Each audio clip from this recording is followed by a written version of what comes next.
You know, I think it's really interesting. One of my colleagues from Florida just brought up a terrible mass shooting that happened at Florida State University, which is horrible. And this is part of the reason I ran for Congress, is to end gun violence. My colleague on the other side talked about the nature of things being deadly, and I'd like to talk about that. On April 17th, less than 1 month ago at 11:56 in the morning, a shooter carrying a gun walked onto the campus at Florida State University and began to shoot students and adults.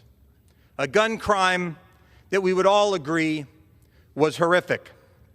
Now, I'm new in this place. I only got elected here a month ago. And what I will tell you of my observation of my first 4 weeks being in here is I hear a lot of canned speeches that don't actually address the bills and the issues that the American people have sent us here to work on.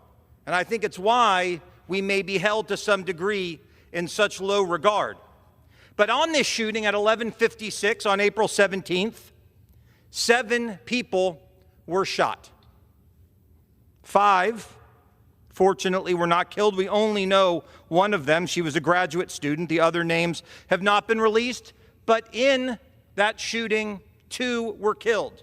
Roberto Morales was 57 years old, a dining coordinator at Florida State. Tiru Chaba was a vice president at the food service company at Florida State. Now, why do I tell this story? Law enforcement at Florida State did everything right. They rushed to the scene.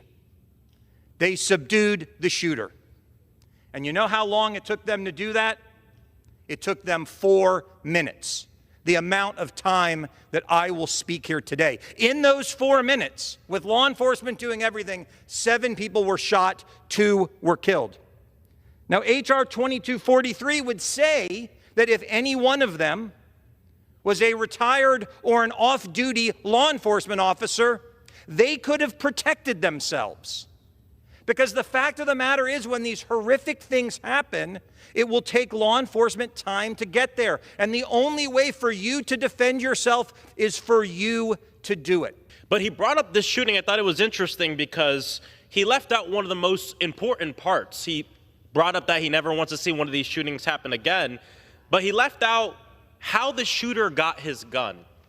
And the shooter got his gun from his stepmother. And it was a retired service weapon that was not kept in a safe way. He stole the gun, retired service weapon, from his mother, and then he went to Florida State University and murdered 2 people and wounded 6 others. And I bet you that that same gentleman who talked about that shooting is going to vote yes later on H.R. 2255, which I deeply oppose.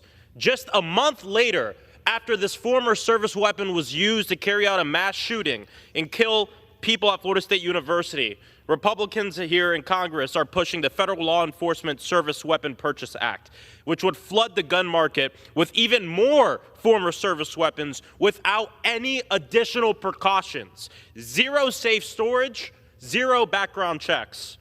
In every state, a police officer would be able to purchase an older gun from their department at a discounted price. House Republicans would not even consider my amendment to encourage caution by letting people hold law enforcement agencies accountable with what's done with the weapon. The United States already has the highest number of mass shootings in the world, and gun violence is the leading cause of death for children in this country. So I'm glad that one of my Republican colleagues from Florida wants to make sure that these shootings don't happen again. Let's start by ensuring that we block this bill, H.R. 2255, so that way the police officers don't even have to respond to a mass shooting in the first place. I'm done with talking about how we're going to handle these things after they happen. Let's talk about how we're going to prevent these shootings from happening in the first place. Thank you, and I yield back.